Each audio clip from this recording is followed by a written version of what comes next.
இன்னைக்கு நமது பாசமார்கட்டளை பாசம் முதியோர் இல்லத்திற்கு உணவுக்காக அரிசியும் மளிகை பொருள் கொடுக்குறவங்க யாருன்னு கேட்டீங்கன்னா ஜெயபால், ஜீவாமணி, தண்டபாணி, குணசுந்தரி, மைதிலி, கபிலன். அவங்க குழந்தைங்க வந்து பிரகல்யா, விதுவன். அவங்க குடும்பத்தார் வந்து நமக்கு உணவுக்காக அரிசியும் மளிகை பொருள் கொடுக்குறாங்க. குழந்தை பிரகல்யாவுக்கு வர 17ஆம் தேதி பிறந்த நாள் வருது. அதுக்காக நமது பாசமார்கட்டளை பாசமுதிரம் சார்பாக முன்னாடியே நாம பிறந்தநாள் வாழ்த்து சொல்லிடலாம். குழந்தை பிரகல்யா அவர்களுக்கு இனிய பிறந்தநாள் நல்வாழ்த்துக்கள்.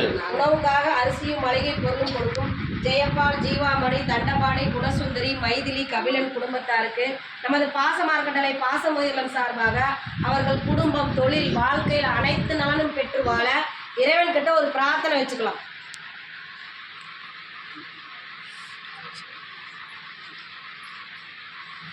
நமது பாசமார்கட்டளைக்கு உதவி புரியும் அனைத்து நண்பர்களுக்கும் நன்றிகளையும் வாழ்த்துக்களையும் தெரிவிச்சுக்கிறோம்.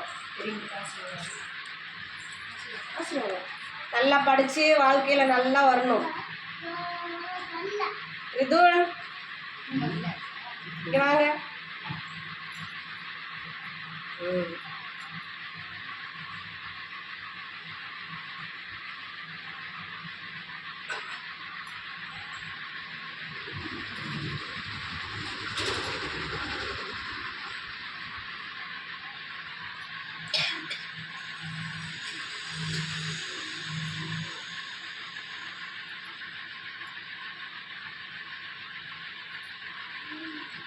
நமது பாசமார்கட்டளைக்கு உதவி புரிந்த குடும்பத்தாருக்கு நன்றிகளையும் வாழ்த்துக்களையும் தெரிவிச்சுக்கிறோங்கம்மா. இந்த நேரத்தில் உங்களுக்கு நாங்கள் ஒரு கோரிக்கை வைக்க போகிறோம் எங்கள் பெரியவங்க சார்பாக.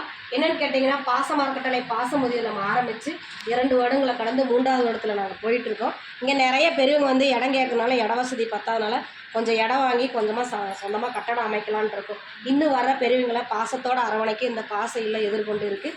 அதுக்கு உங்களால் முடிஞ்ச உதவி செஞ்சு கொடுக்கலாம். நீங்கள் மட்டும் இல்லாத உறவினர்கள், நண்பர்கள், உங்களுக்கு தெரிஞ்ச இடத்துலலாம் இந்த முதியோர் இல்லத்தை எடுத்து சொல்லி எங்களுக்கு கூடிய விரைவில் ஒரு சொந்த கட்டடம் அமையிருக்கு. எங்களுடைய பெரியவங்களுடைய வாழ்வாதாரத்தை பெருக்கிறதுக்காகவும் இந்த நேரத்தில் உங்கள்கிட்ட இந்த கோரிக்கை வைக்கிறோம். உங்களால் முடிஞ்ச உதவி செஞ்சு தருமாறு நாங்கள் இந்த நேரத்தில் கேட்டுக்கிறோம். உதவி புரிந்தவங்களுக்கு நன்றிகளையும் வாழ்த்துக்களையும் தெரிவிச்சுக்கிறோம். வாழ்க வளத்துடன். ரித்து, நீங்கள் பாருங்கள். ரித்து